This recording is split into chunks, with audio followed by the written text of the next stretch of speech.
We need help. We need it. We need it. No water, no food, no light, no bed. Can you get hold of your cancer medication? Well, we have to try. We have to try. Can't give up. We have to try.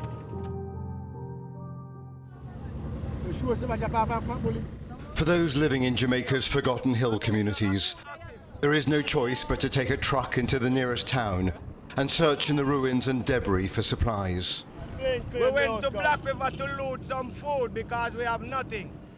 But this is not so much looting, rather keeping their families alive until outside help arrives. We are homeless. We need a lot of help. But there is no sign of assistance and their despair is growing. Everything is gone. Have no house, have nothing.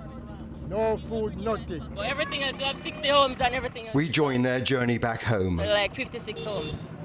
Past shattered houses and shops. That's the church. Through a landscape crushed into submission. And once in their small town of Brompton Lane, we hear for ourselves of their acute suffering. Jamaican people need desperate help. No water, no food, no light, no bed, nothing to sleep on. Can you get hold of your cancer medication? Well, we have to try. We have to try. Can't give up. You have to try. We need help. We need help. We need help. Hands in hands, heart in heart. 20 miles away, we did discover a trickle of aid arriving in the most devastated parish. But nowhere near enough to satisfy the requirements of tens of thousands of Jamaicans who have lost everything. The desperation we saw there up in the hills is matched by the urgent needs along Jamaica's battered coastline. And it says something about this country's sense of solidarity and community that the first aid to arrive in this town are private donations. The local Member of Parliament told me of his shock at that lack of a national and global response. I'm just as flabbergasted as you are. I'm really wondering what is going on. I've been crying out like a voice in the wilderness. Very disappointed that we have not seen more of a governmental response to what is a crisis. What I am seeing is suffering. That's what I'm seeing. That's what my eyes are seeing. Among those waiting here by the waterfront is Tina James. No help. We don't see no Air Force. No food by the government, no doctor, we have no hospital, we don't have no clinic, we don't have no school, we don't have no food. Please, we are asking and thanks. We need help. We need it. We need it. We need it. Not far away, we met her friend Diane Poyser, inspecting the wreckage of her house. She was injured in the storm by flying glass. Honestly, I see 150 different color light when it hits me.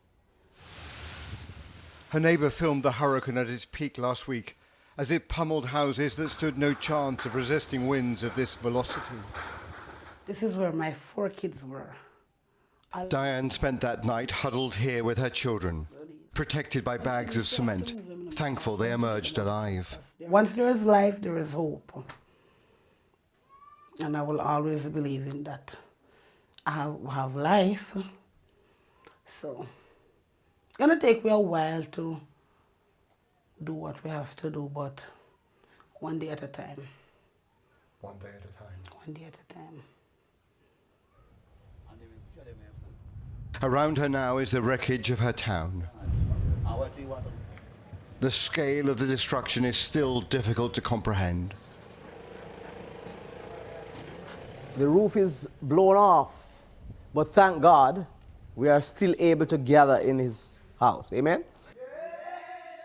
At church this weekend, amid the wreckage of pews and with the roof lost to the storm, Appreciate your goodness. Diane and Tina gave thanks for the survival of their families. These are raw emotions as residents process this past harrowing week. I thank you, loving Father. I thank you, Daddy. Thank you, Daddy. Hallelujah. God, you call me friend.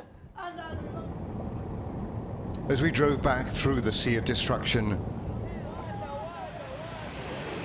we again encountered the residents of Brompton Lane, those we had joined in the truck 2 days earlier. We need water, we need food, we need all the supplies we can get to survive. Still forgotten, they were pleading with passing motorists for help. Jamaicans have been promised a massive relief and recovery effort by their government and by the world. A week on, they are still waiting. Robert Moore, ITV News in Western Jamaica.